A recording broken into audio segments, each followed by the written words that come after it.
Keterkaitan pendidikan kewarganegaraan dengan IPS dan mata pelajaran lainnya. Ada 3 poin pembahasan di sini. Pembahasan yang pertama yaitu tentang gambaran umum dan karakteristik pendidikan kewarganegaraan dan mata pelajaran DSD lainnya. Poin yang kedua yaitu tentang keterkaitan pendidikan kewarganegaraan dengan IPS. Yang ketiga, keterkaitan pendidikan kewarganegaraan dengan mata pelajaran lainnya. Baik, sekarang kita masuk ke KB1 yaitu A. Gambaran umum, hakikat, dan karakteristik pendidikan kewarganegaraan. Mata pelajaran pendidikan kewarganegaraan adalah mata pelajaran yang memang mengalami perubahan nama dengan sangat cepat, karena mata pelajaran tersebut sangat rentan terhadap perubahan politik. Namun, ironisnya, nama berubah berkali-kali, tetapi isi secara umum serta pendekatan dan sistem penyampaian kebanyakan tidak berubah. B. Hakikat dan karakteristik bidang studi pendidikan kewarganegaraan. Poin pertama, hakikat bidang studi pendidikan kewarganegaraan.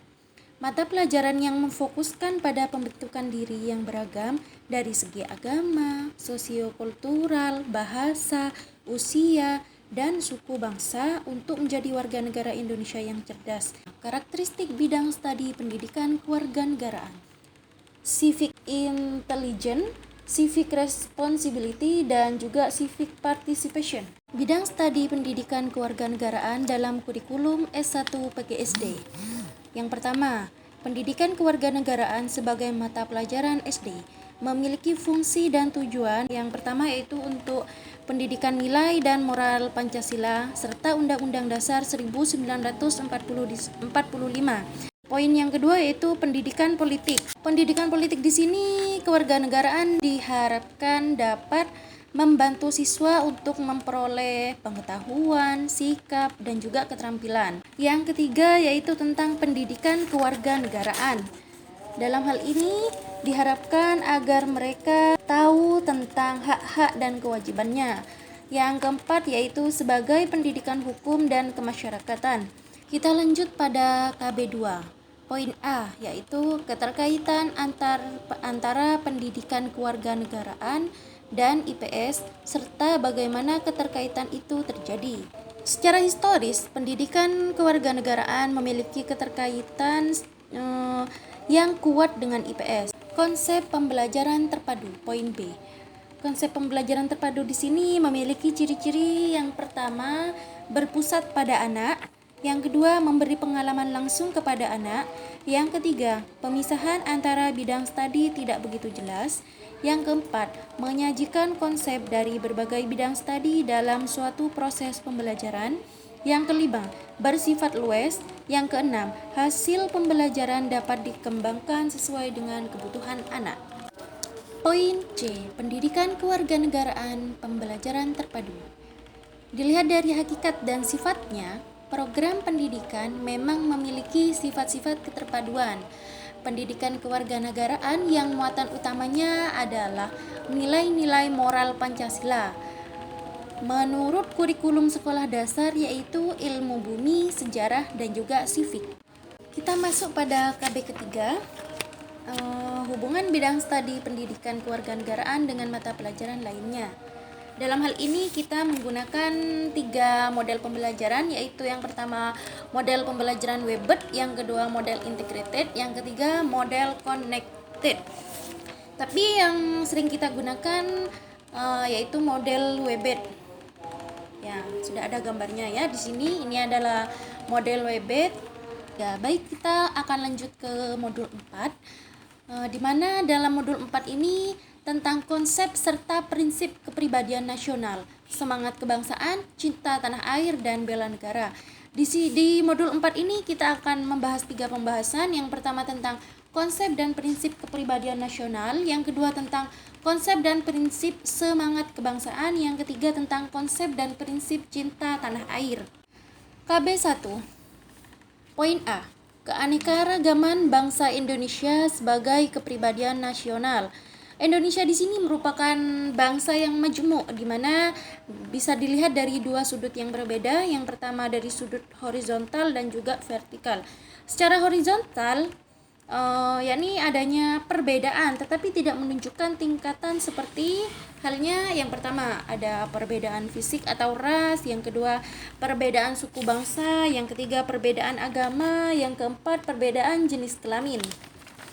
Vertikal menunjukkan adanya sebuah tingkatan, misalnya seperti di pendidikan itu ada tingkatan SD, SMP, SMA, dan juga ada perguruan tinggi.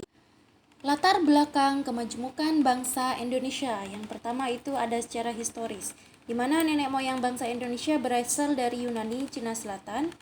Yang kedua secara geografis, di mana kondisi di sini kepulauan di Indonesia berbeda, seperti ada perbedaan iklim, curah hujan, suhu, kelembaban udara, jenis tanah, morfologi, dan beberapa perbedaan lainnya.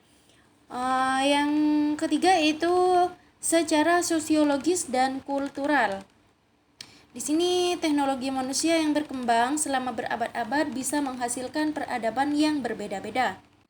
C. Keanekaragaman kebudayaan yang merupakan unsur kebangsaan kepribadian nasional. 1.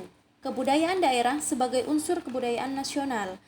Kebudayaan daerah di sini menjadi unsur penentu kebudayaan nasional. Oleh karena itu, tidak akan ada kebudayaan nasional bila tidak ditunjang dengan kebudayaan daerah. Ciri-ciri umum kebudayaan daerah yang pertama ada kesenian, misalnya di sini seperti seni musik, seni tari, terus ada bahasa yang digunakan oleh masyarakat berbeda-beda. Terus ada juga mata pencaharian. Jadi mata pencaharian di Indonesia itu berbeda-beda. Ada religi atau kepercayaan. Terus ada juga peninggalan sejarah. 3. Suku-suku bangsa Indonesia. Contohnya di Pulau Jawa itu terdiri dari suku Sunda, suku Jawa, ada Madura, juga dengan kebudayaannya masing-masing. 4. Budaya daerah. Nah, jadi di budaya daerah di sini juga ada keanekaragaman. Di Indonesia itu terdiri dari banyak kebudayaan. Contohnya di sini seperti di Bali. Di Bali ada tari legong, di Sunda ada tari jaipong. Melestarikan budaya daerah dan nasional. Manfaat adanya pembinaan dan pelestarian budaya daerah dan nasional yaitu agar supaya bangsa Indonesia lebih mengenal dan mencintai budayanya sendiri. D. Bhinneka Tunggal Ika dan integrasi nasional. Untuk mewujudkan suatu kesatuan nasional biasa dikenal dengan integrasi nasional, yaitu suatu proses dan hasil kehidupan sosial yang dicapai melalui beberapa tahap. Ada akomodasi, kerjasama, koordinasi, dan juga asimilasi. Integrasi nasional memberikan dampak positif dalam proses pembangunan, yaitu suatu keadaan negara yang aman, tentram, adil, dan juga makmur. Landasan hukum Bhinneka Tunggal Ika. Yang pertama ada Pancasila sila ketiga. Yang kedua, pembukaan Undang-Undang 1945 alinea kedua. Yang ketiga, batang tubuh Undang-Undang 1945 poin A pasal 1 ayat 1, poin B pasal 32, poin C pasal 35, poin D pasal 36. Yang keempat, pembinaan kebudayaan. Misi bangsa Indonesia di era global. Misinya di sini yang pertama pengalaman Pancasila, yang kedua penegakan kedaulatan rakyat, yang ketiga peningkatan pengalaman ajaran agama dalam kehidupan sehari-hari, yang keempat menjamin kondisi aman, damai, tertib, dan ketentraman masyarakat, yang kelima perwujudan sistem hukum nasional, yang keenam perwujudan kehidupan sosial budaya, yang ketujuh pemberdayaan masyarakat. Kita masuk pada KB kedua, yaitu konsep dan prinsip semangat kebangsaan. A. Pengertian dan unsur terbentuknya bangsa. Bangsa dan negara adalah sekelompok manusia yang memiliki cita-cita bersama, memiliki sejarah hidup bersama, dan juga memiliki adat, budaya, dan kebiasaan yang sama. Faktor-faktor penting bagi pembentukan bangsa Indonesia. Yang pertama ada persamaan asal keturunan bangsa atau etnik. Yang kedua ada persamaan pola kebudayaan. Yang ketiga ada persamaan tempat tinggal yang biasa disebut dengan khas tanah air, yakni tanah tumpah darah. Yang keempat kebersamaan nasib kebersamaan nasib kesejarahannya. Yang kelima yaitu persamaan cita-cita.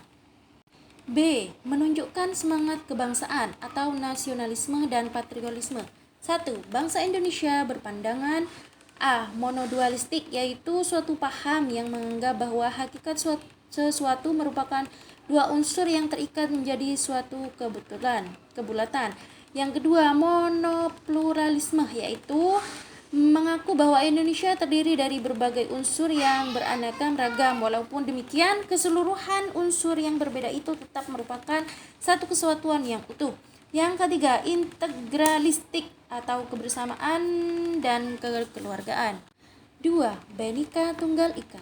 Prinsip-prinsip nasionalisme sangat berhubungan dengan prinsip wawasan Nusantara yang mengandung makna sebagai berikut. 1.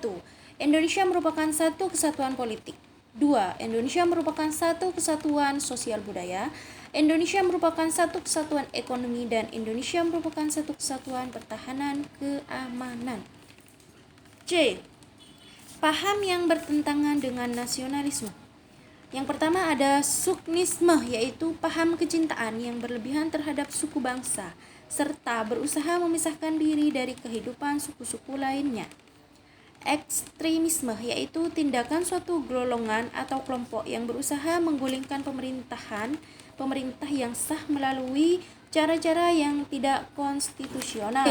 Patriotisme sebagai wujud sikap dan perilaku kebangsaan. Patriotisme diartikan sebagai pembela tanah air, seorang pejuang sejati, pembela bangsa yang mempunyai semangat, sikap, dan juga perilaku cinta tanah air, di mana ia mengorbankan segala-galanya, bahkan jiwanya. Mereka mau mengorbankannya untuk kemajuan, kejayaan, dan kemakmuran tanah air. Nilai-nilai semangat kebangsaan. Yang pertama ada nilai persatuan, yang kedua ada nilai kecintaan, yang ketiga ada nilai kebanggaan, yang keempat ada nilai pengorbanan, dan yang kelima ada sikap dan perilaku yang merugikan nilai-nilai nasionalisme. Kita lanjut pada KBK 3, yaitu konsep serta prinsip cinta tanah air dan bela negara. Poin A. Konsep dan prinsip cinta tanah air. Sikap sadar dan bertanggung jawab atas nilai-nilai Pancasila adalah pencerminan kepribadian warga negara yang setia kepada dasar negara Pancasila dan Undang-Undang 1945. B. Konsep dan prinsip bela negara. Kewajiban warga negara dalam membela negara atau siswa di sini ada 4 ya. Yang pertama yaitu pendidikan kewarganegaraan, yang kedua pelatihan dasar kemiliteran, yang ketiga pengabdian sebagai prajurit TNI, dan yang keempat pengabdian sesuai dengan profesi. Baik teman-teman, itu adalah pemaparan saya tentang modul 3 dan modul 4 pembelajaran PKN di SD. Semoga bermanfaat untuk teman-teman. Saya akhiri. Assalamualaikum warahmatullahi wabarakatuh.